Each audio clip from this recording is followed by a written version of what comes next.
Our first guest tonight, at odds over whether the Obama administration's possible use of executive action as part of a gun control initiative would be appropriate, lawful, or an example of executive branch overreach. Joining us is David Kopel. He's research director of the Independence Institute, adjunct professor of advanced constitutional law at Denver University Stern College of Law. Good to have you with us. And Richard Aborn, a criminal justice expert, the former president of the Brady campaign. Good to have you all both with us. Always happy to be here. Let me ask, if I may begin with you, David, is this, you just heard me ask Carl Cameron about this very issue, is the idea of using executive order appropriate in the instance of banning a particular type of weapon? Well, it's certainly a possibility. To be technical, what the president would be most likely to do wouldn't be an outright ban, but would be to say that certain guns he deems to be destructive devices under federal law, and so therefore they'll be treated like the same way machine guns are. That to continue to possess one, you have to pay $200 to the federal government per gun, get fingerprinted, and also photographed, and also get a authorization form signed by your local police chief. You think it is, then? I think there would be quite a court fight over it, but it is possible he could get away with it. Yeah. Presidents have gotten away with a lot of very aggressive interpretations of their powers, and often those are upheld by the courts, even when the law might be stronger on the other side. Richard, you've been in this debate for a very long time. Do you think that what you hear David saying, does that give you hope that the president might do this, or do you think that is a reach too far? I think it's a reach too far, and frankly, while it's an interesting constitutional question, the president has not even come close to talking about impacting assault weapons through executive orders. I think they're talking about very different things that fall within the law enforcement realm. I mean, there are lots of things that the president could do using the Justice Department. We could establish a central office of prosecution for gun cases.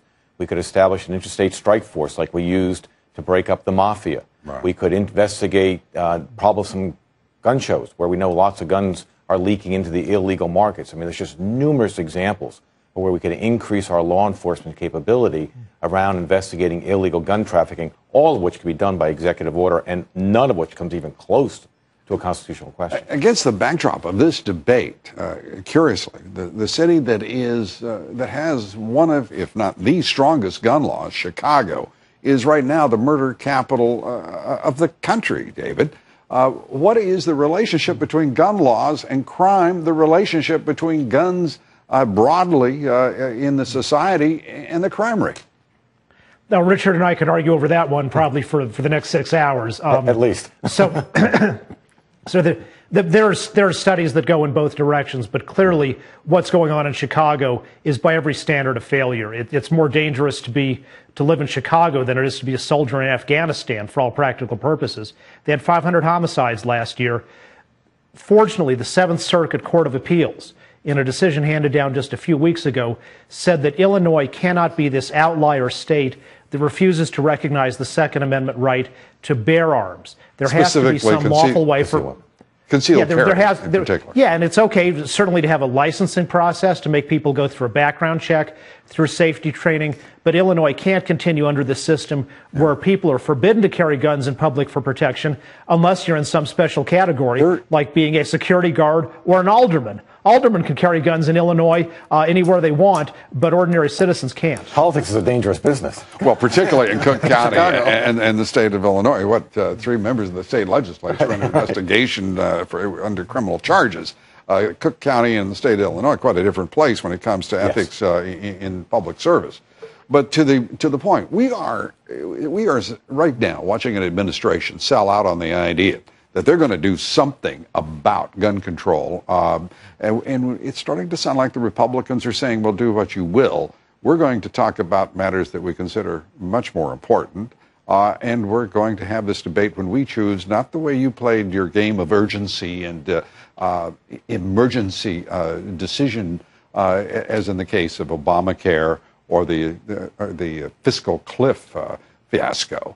What do you think? Is this a time for change? Well, to be very blunt, the urgency is the number of people dying. Let me take one of David's points and expand it. Do you realize that there are more Americans killed by guns in this country every single year then there are more American soldiers killed in all of the years of Afghanistan and Iraq combined. So we have a crisis on our hand, and every day that we let go by without some interventions, more people die. So yes, there is an urgency of the utmost importance, and I do think the Obama administration and the Congress needs to act. But interestingly, if you listen to this debate, you take out the partisan interests, you're beginning to see the emergence of a good, comprehensive discussion.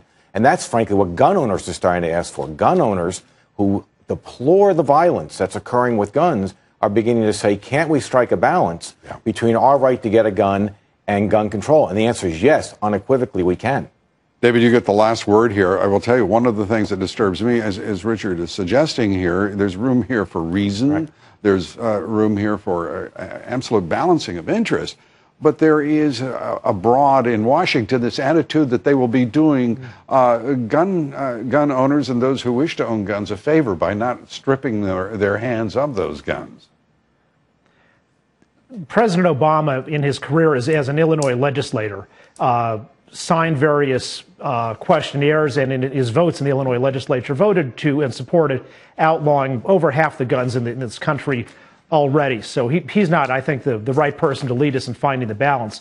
But I agree with Richard that we can have it's not an either or. You can have good gun control laws which keep guns out of the hands of people who shouldn't have them. And we can also have strong gun rights laws so that law-abiding citizens can have their full choice of firearms to own for protection in their home and to carry for lawful protection. Exactly. Banning guns doesn't get us in that direction, but I think there are people out there who can see how gun control and gun rights can be harmonious rather than opposites.